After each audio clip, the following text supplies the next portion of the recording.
今次我哋首歌就叫《流浪者詩歌》啦。呢首歌咧就係想講一啲追夢嘅人都會有佢嘅背後嘅辛酸，會有佢背後嘅迷失。咁即係就好似我哋 Rover 背後其實都有好多嘅壓力，同埋有好多嘅迷失嘅時候。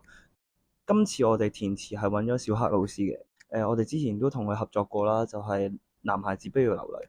咁覺得佢嘅詞係好符合我哋 Rover 歌詞裏邊提及到話，茁壯下去，再串成詩句，用咗種子代表住其實每個人都有佢裏邊想做到嘅嘢咯。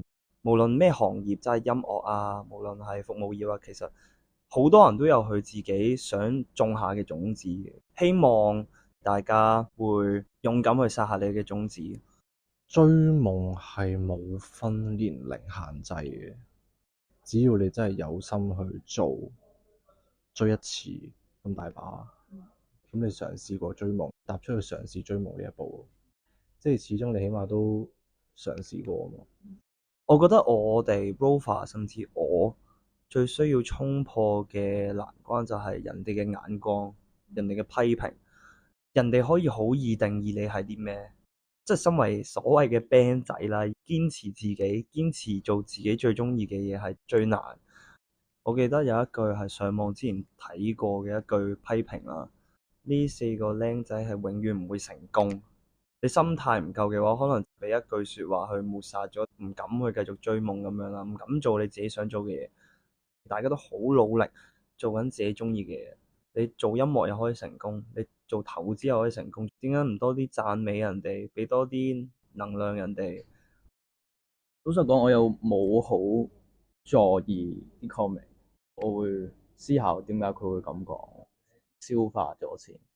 咁但係有一次我覺得唔係幾舒服嘅就係我有一個唱歌嘅片，咁佢就 share 條片就話啊，你唱得好差啊，邊個邊個唱得好啲喎咁樣。咁呢個我都冇乜嘢嘅，即係我知我自己唱歌的確唔係我最強嘅項嗰樣嘢啦，需要加強啦。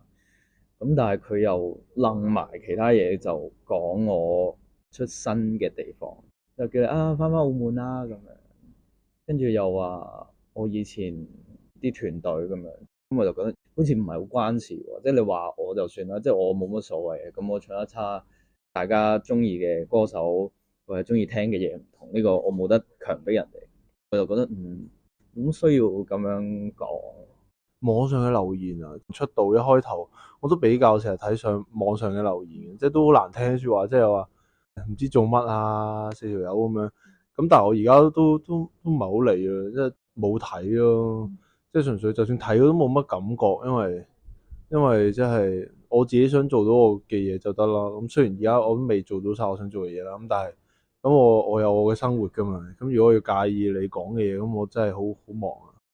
呢一刻面對最大嘅壓力係，好似永遠都覺得自己做得唔夠，即係喺隊 band 入邊，好似話啲音樂要不停進步啊，點樣去維繫我哋四個人？咁你話大家做嘢咪工作 rover 咁咪算咯，即係你可以咁樣去睇。但係我唔會想我哋 rover 係咁樣，甚至係作曲作詞一定要進步。我本身都唔係好識作詞。咁但係近期有首籃球歌係我哋自己寫詞，就係不停要逼自己去做一啲嘢先有進步。咁我覺得呢一個係幾迷茫嘅一樣嘢。你唔可以話一下子就進步晒，一定要有時間去堆砌呢樣嘢。如果話想衝破，我覺得都係自己能力嘅問題咯。譬如創作咁樣，其實我哋全部歌基本上都係自己作。比起我以前夾 band 多咗我要唱方面嘅嘢，發現自己啊原來係即係識嘅嘢，原來真係好少嘅。希望即係自己學多啲樂器，又或者再學下唱歌，增值下自己。